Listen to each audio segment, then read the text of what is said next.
Always trust. We ask the questions. What is needed in the world? Is that going to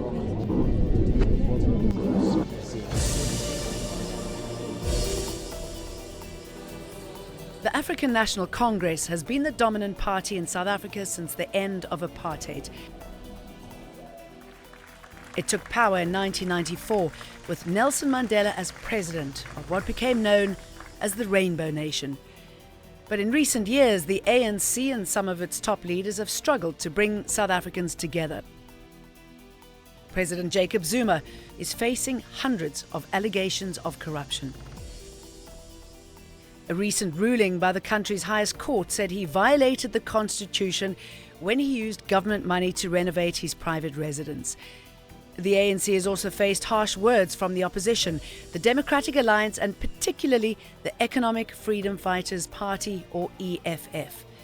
This is what happened earlier this month when its MPs, dressed in red, objected to President Zuma answering corruption-related questions in Parliament. The Speaker ordered them out. The ANC is now at a crossroads. Many say the Party of Liberation hasn't delivered on its promise to lift millions of South Africans out of poverty, and the continuing allegations of corruption is hurting the country's once vibrant economy. So what does the future hold for the ANC? Today we turn to a fierce defender of President Zuma and his party, Member of Parliament and Foreign Minister of South Africa, Maite Nkoana-Mashabane, talks to Al Jazeera. Mister, it's very good to see you here in Doha again. What we have seen several times happening in Parliament, an area that's supposed to be sacrosanct, just recently, another pretty violent brawl. Can you tell me what's happening there and what sort of message this? There's so much positive happening in your country, by the way. I thought you'd remember that. I never forget the positive in the country, but unfortunately these are the issues that are most relevant. Let's talk about the most relevant issues. That you and I might be the same age group, but you have never carried a water can on your head. I did. When I was 10 years old. And not because I chose to. I marveled at a flush toilet because that was a pipe dream for me, but not for you. So things that you and I might take for granted because we come from different worlds, though we come from the same country. Is it relevant to talk about our different worlds now when South Africa is supposed to be forging closer ties with everybody in the country? Are these distinctions still relevant? Yes, they are relevant because people should not die for that. People can sit around the table and South Africa will remain a very important example that you and I can sit and talk about these things. And I'll tell you, it was hurtful. I've got a hole on my head here because I was carrying a water can and you were not. Okay, but what has that got to do with the brawl that we saw in Parliament? Can I finish? I'm a member of Parliament. For that matter, not appointed, elected. I go door to door to campaign for elections. I have to be a member of Parliament before I can become a minister. So I've gone through all that. I've been an activist at a very young age. I'm not doubting your credentials. Fighting not for Maite, but so that my children and my children's children and yours should not see the color of the skin, but see ourselves as South Africans. That Parliament, we used to see it from outside, and we never thought we would ever be allowed to just go sit in or at least go to a bathroom. But today we are members of it. That brawl, when it happens in other countries, it does not become a big hoo-ha. We did not, and we do not have time for such a brawl over nothing in our Parliament. But don't you think it's relevant considering what is happening in South Africa at the moment? That people say that it's going through a real crossroads. Can I finish? The South Africans I represent, my generation, who carried water cans 80% of them today no longer do that. But the 20% don't want us to be doing the brawl you're referring to, but they want Parliament to remain sacrosanct, to remain dealing with their real issues, so that we can be able to clean out the 20% remaining or less of provision of basic services to ordinary South Africans. Things that other people think, if we were to talk about, would be crazy, because they've never seen that. Can I tell you why I'm asking about the brawl in Parliament? Because Julius Malema told Jonah Hull on this program that if his party were to face that sort of action again from Jacob Zuma, these are his words. He said he would take power. Are you referring to President Jacob Zuma? No, I'm talking about Julius Malema saying he would take power by the barrel of the gun. I mean, how frightened are you when you hear that sort of statement? Where does it leave? I don't know. I think Julius can better answer that question of what he means by a barrel of the gun, because some of us had to raise small babies under our beds, fearing the barrel of the gun. So I didn't read about it. So it frightens you to hear this sort of comment? Before I can get frightened by Julius, I'm frightened by seeing an old woman carrying a water can in the streets of South Africa in 2016, and I want us to hurry up. Genuine members of Parliament to be concerned about genuine problems of South Africans, as His Excellency President Jacob Zuma. In my culture, Jacob Zuma, the President of South Africa, is not the same age as Julius, so I can never address them the same way.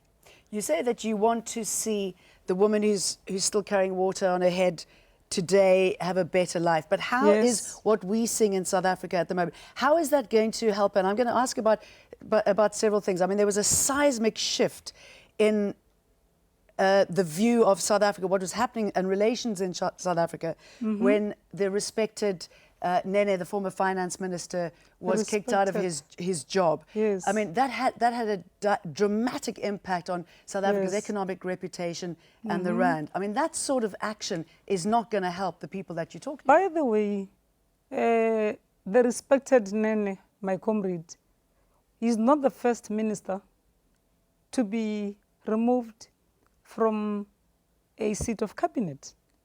The Constitution of South Africa says so, that the president can strengthen his cabinet from time to time. And it was for the first time ever that I've seen giants, I've seen leaders in South Africa. And he truly was the first minister, black first Minister of Finance. But he was highly respected finance minister. Well, he was doing a good job. He was doing a good job, but even ministers before him were doing a good job, and we work in South Africa, not as individuals, but as a team. And that's why we still respect proportional representation. There is no single minister like me. I can't sit here and say, why is President Zuma thinking of removing me? I'm doing a good job. No. We work as a collective, not as individuals in South Africa. Is that why Pravin Gordhan is now being targeted? I mean, there's been news recently that he might be arrested by the Hawks, and that's obviously a special unit which has Zuma's influence. I mean, is he the next man to go, and if so? I don't know. I've never sat in an interview where I discuss speculation of who the president of country A or B wants to remove. The world is made up of more than 193. But, I mean, this is not speculation. These are direct accusations. Direct accusations are in every democracy. It's only in autocracies where you do not find people having to answer this or that question from agencies that have to deal with issues of law and order. It can be a Maite, it can be a president, it can be anyone. no one else in South Africa is above the law. Including the president. Including the president. And he stood patiently. Yesterday, I was there, answering questions from all members of parliament. And even when people were becoming impatient, he would say, take it easy, and answered all the questions. In fact, we finished at much earlier than we thought, because I thought there was still much more that people wanted to hear from him. And he answered all questions sincerely. He never. Okay, if you say that... And I learned so much from that leader of mine that I respect so much. Not for anything, but because he fought for freedom. Secondly, he is a very patient man with the freedom that he fought for. Okay, let me ask you this question. I'm just wondering how President... he's been found culpable of breaching the Constitution when he failed to repay government funds used in the $23 million upgrade to his private residence. He's now facing the reopening of corruption charges, something like 783. I mean, how can, with respect, I mean, how can he carry on governing when he has these accusations against him, when, when many high-level players are saying to him, maybe it's time to... What does high level mean? What does high level mean? Okay, well, Trevor Manuel is saying that maybe Trevor he Manuel should step down. Is a former... Katrada is saying that he should go. Trevor Manuel... Many of the youth are saying that he should go. I'm just putting to you what we are seeing Let on me the start streets. with I remember.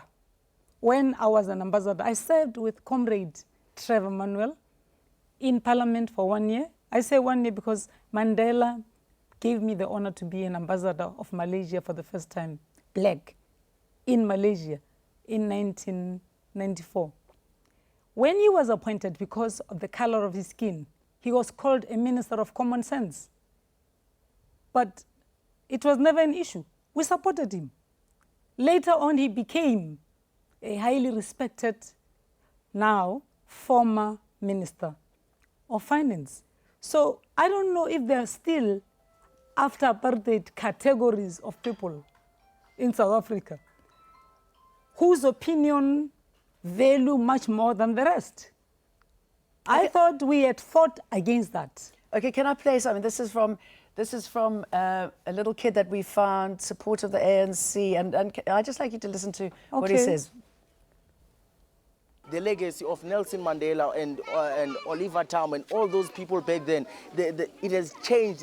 Everything has changed in the ANC. Now it's all about corruption. Everyone want to do things for themselves. The leaders, they've forgotten about the people. All they think about it's them and their families and their friends, and they forget about the people that they are serving. So the problem that the main thing that we haven't take the government out is because these people, they are so loyal to ANC, thinking that they owe ANC so much. I don't know, but myself, I feel like if there's nothing that is being done by the ANC, then they must just move out. I used to love ANC so much, but now in fact, I love the political party, but I don't hate, but I don't like what the leaders of the political party are doing. When you hear comments like that coming from the young who are feeling down about what's happening in South Africa, how does that make you feel? This clip that you've just shown me, unfortunately, happens to sound like a clip of another very young person. This one, I don't know if he's 18, if he's qualified to vote as yet. It just so happened coincidentally that I'm a mother of 6 children, me, Maite, raising 5, and I'm a grandmother of 1. Congratulations. Thank you very much. Of a 6-month-old girl. I want, and my children say this to me. I walk into the house and say, "You spoiled brat," and they'll say to me, "What do you mean?" And I do this. I say this to them. Aisafani. They say that sounds like a slogan of another party. Have you resigned from the ANC?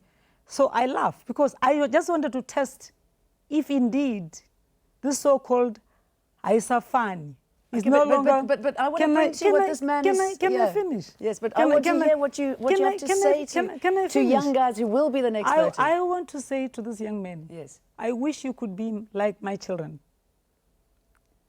who say South Africa is the only, one and only country in the world where 300 or 350 years of apartheid's legacy has been demolished in less than 20 years.